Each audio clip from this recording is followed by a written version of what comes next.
So I want to talk a little bit about grass this morning. Green grass. We saw a little bit of it for maybe a month. Starting to brown up again around here. But I want to talk about it from the standpoint of an expression that's used regarding greener grass. And maybe when you think about greener grass, maybe you remember that expression, the grass is all... And you notice that behind that cow's plenty of green grass, but he wants that's over on the other side. Sometimes we can be the same way. And it can be in a number of ways. And it can be that sometimes be people that are constantly looking and longing for what's out of their reach, what's on the other side of the fence, can lead them to make disastrous decisions, thinking that they're missing out on what could be this perfect marriage that they think they see in other people. You know, they're always looking over the fence to appreciate somebody else's spouse when they fail to even appreciate their own. And sometimes they don't even if it doesn't end in adultery or divorce, it's the kind of thing that... And often if we take time to look introspectively, we might see that there's a number of things that could change about ourselves as it relates to that. I had a really good friend.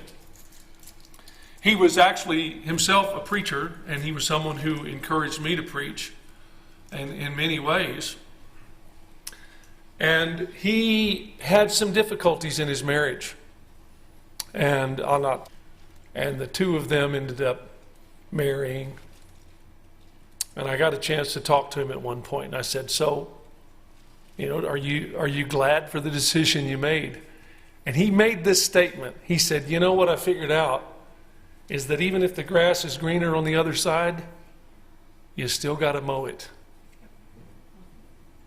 And what I've also learned as I talked to him a little bit more was he was more miserable. They get kind of a very limited view, or a very optimistic view, if that's not even stating it strongly enough, to simply say that some people think that other people never have any problems. They might, maybe that's because in our association together, we're a little bit guarded when we're around other people, and maybe the way we react about things, and we might give the impression that, we've never had an argument. Certainly things related to the marriage relationship, and this isn't going to be, by the way, a lesson that is exclusively talking about marriage, so I'm not going to go into a tremendous amount of detail. We're going to talk about some other things that have to do with greener grass as well, but I just want us to begin with thinking about how that sometimes we get an idea of something that we don't even really know what it is. I'd venture to say that in one way or another that everybody who's married have argued. Some of the people that I know have the best, strongest, closest relationships are people who are not afraid to disagree with each other. And they can disagree. And they can still love each other. There's also things that relate to just everyday mundane things that are going on all the time in marriages that you have no idea when you're not part of that marriage. You don't know what kind of know them well enough. That's not to say there aren't some marriages that we can learn from and appreciate and admire and recognize their strength and such, but most of which has to do with those people that are committed first of all to God, and that will enable them to go through the various things that they may face in that life, in their life together. Proverbs chapter 5 is talking about water in either case of this. It's talking about marriage. It's talking about being content with who we're married to and learning to appreciate the things that we can in our own spouse and being the kind of spouse that we need to be for them. Well, there's some other things I want to think about that maybe sometimes some things that may be relatively mundane or whatever. We think about other things that people are things you don't like about it. Maybe it's too small. Maybe it's got, everything breaking down, and you're looking at somebody else's house. Or maybe it's the job that you're in. That you're in this job that you're doing, and in any of these things, I'm not saying it's wrong necessarily to be thinking there's things maybe that need to improve, even in regard to the job that we may have.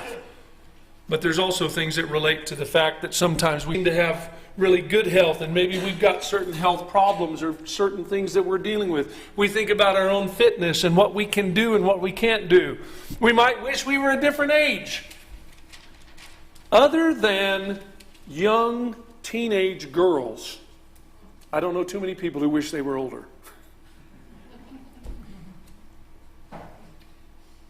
Most of us wish we were younger. What are we going to do? Things that belong to other people and the attitude that we have to them. There's something that's said even in the law of Moses in Deuteronomy chapter 25 and verse 21. In the list of the 10 commandments, you shall not covet your neighbor's wife. You shall not desire your neighbor's house, his field, his male servant, his female servant, his ox, his donkey, or anything that is your neighbor's. Now, he's not saying that we can't admire and appreciate something that somebody else has. There was a young man that I was able to help teach the gospel, and he obeyed the gospel. He's one of the poorest people I've ever known. Lived in a small town in East Texas, not a lot of opportunity, and he had a club foot. So a lot of things that other people could do, he couldn't do. So he had naturally some, let me just tell you. So this guy, okay, I lived in a 14 by 52 mobile home, okay? I had a stereo that was not really expensive, but it would play. And he came over, I had him over for dinner, and we were visiting and stuff. And I noticed he was saying things like, he'd say, just tell me, what do you want? I want that stereo. And there was a number of other things that he kind of did the same way. I get a call one day, it's from the local police department, and they've arrested him. And it turned out, now he lived in a shack. I mean a shack. It didn't there, and they build these houses out of rough lumber. And he shared it with some other people. And one room in his house was stuffed full of stereos and guitars and all kinds of items. The strange thing to me was he wasn't using any of it.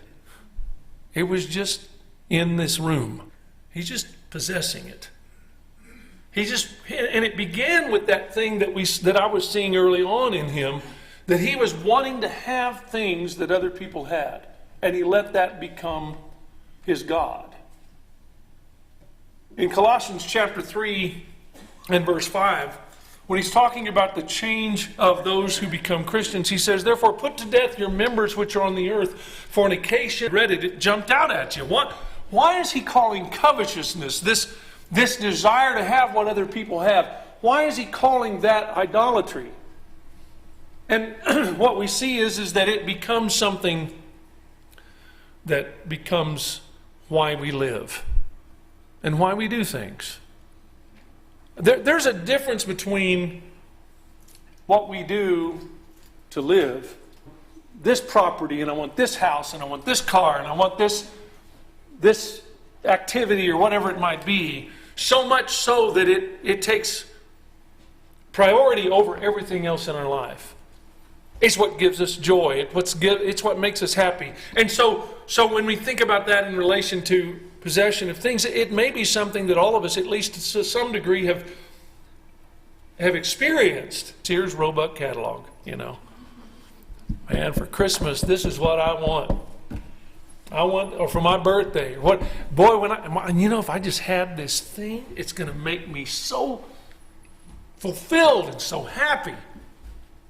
And then what happens? Oh, maybe for the first little bit that we're playing with it, we're really enjoying it, and after a while it's stuck away in a closet.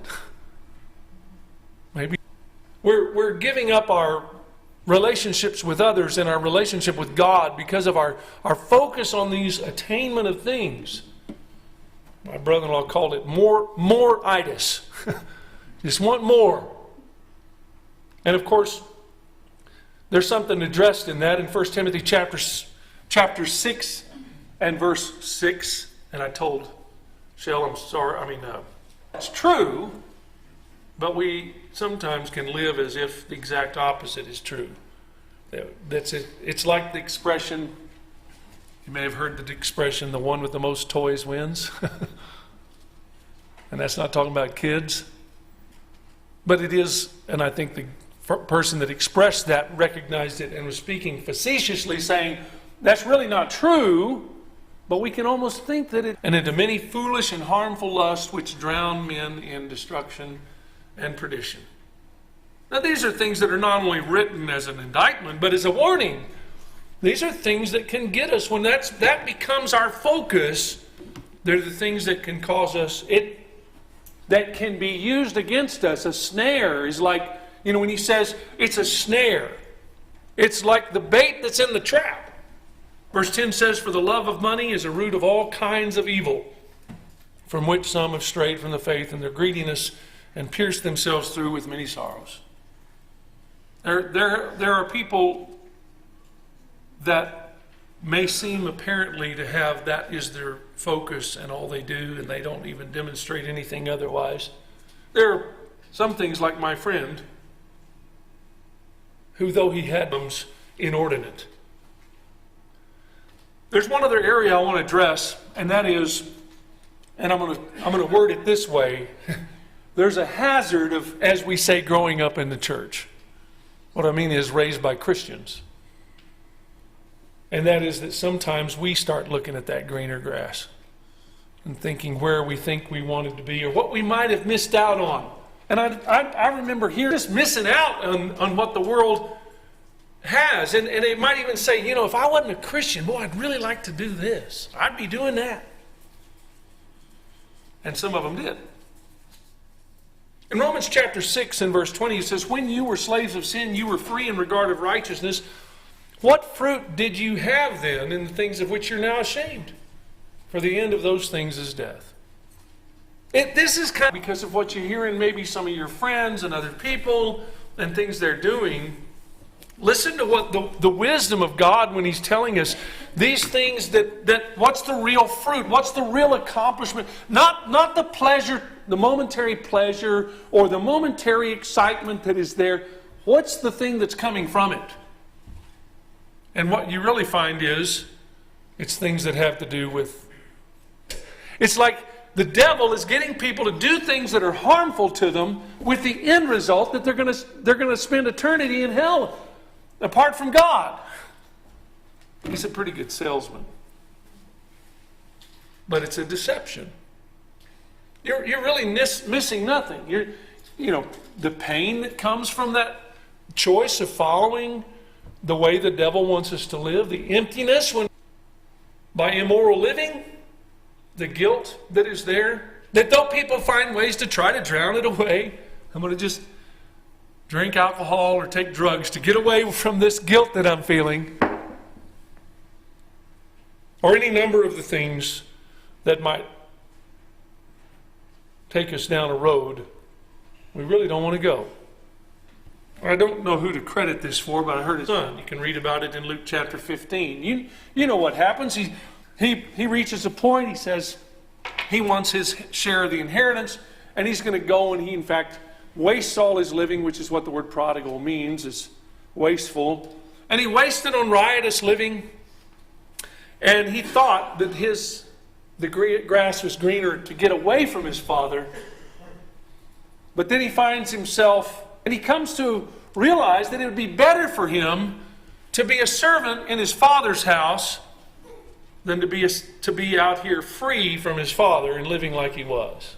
Now, this is to represent this idea here that we need to know that to be with God is more valuable than whatever we might find the pleasures of sin to offer. And sometimes people just think, wait.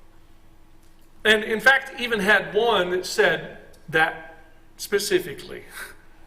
He said, I'm going to go have my fun, and then I'm going to come back and be a Christian. Well, what's the worst thing that could happen with that plan?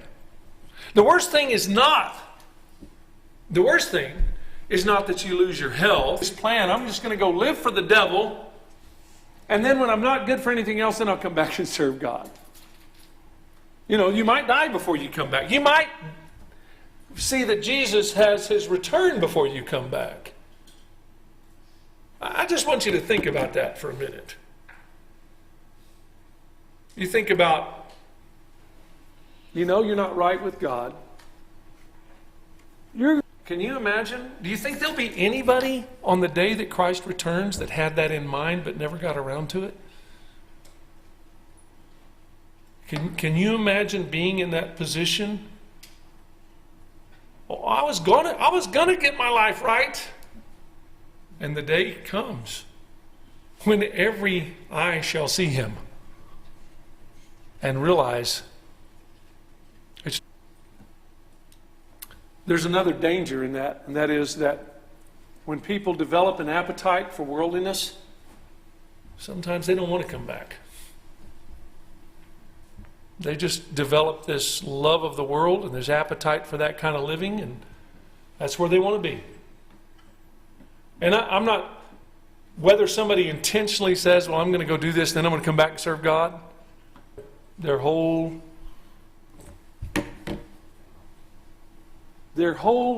connection with things becomes about the world rather than God. And you know, what does it say to God when we say, I'm going to give you what's left over? When I've worn out everything else, then I'll come to you. Is that what he deserves from us? Or deserves our life now? Adversary, the devil, walks about like a roaring lion, seeking whom he may devour. And he can do that in a number of ways. He'll provide opportunity to draw you away from God. He'll provide pleasure. Though temporary it might be, it can be compelling. He can provide comfort. And by deceiving people as having tremendous wealth, and that was his focus, and that was his life. And he says in verse 19, I will say to my soul, soul, you have many goods laid up for many years. Take your ease, eat, drink, and be merry. Got plenty of time. Got what I need. But God said to him, this fool, this night your soul will be required of you. Then whose will those things be? Self, and not rich toward God. We're either going to be useful to God, we're going to be rich toward God, or we're going to be focused on ourselves. The church in Laodicea in Revelation chapter 3 and verse 17 that was deceived by what they had and who they were, they said, because you say, writing to the prodigal son came to himself. In chapter 15 verse 17, when he came to himself, it's like seeing a right picture of himself, seeing us for what we are, realizing how much we need God. When he said, how many of my father's hired servants have bread enough and to spare, and I perish with hunger. That principle of coming to himself, our Father, how much we need God. That now that becomes all-encompassing, absolutely urgent. That's what I need. Maybe that's you right now. That you realize that about yourself. You need God. In verse 20 of Luke chapter 15, it says that while he, meaning the prodigal son, I know I took all my inheritance and I wasted it. I know I was not only living apart from you, I was living in opposition to you. I was foolish. I don't deserve to be a son anymore. Will you just take me on as part of your staff? Just let me be like everybody else that's working for you, because they're better off than I was. It seems like he even lets him consider that idea. It's spoken, but it's not even in the Father's mind. There's no way he's going to say, no, you're going to be a servant. You're going to make up for what you took from me, and all this wasted time, you got to make it up. Prove to me.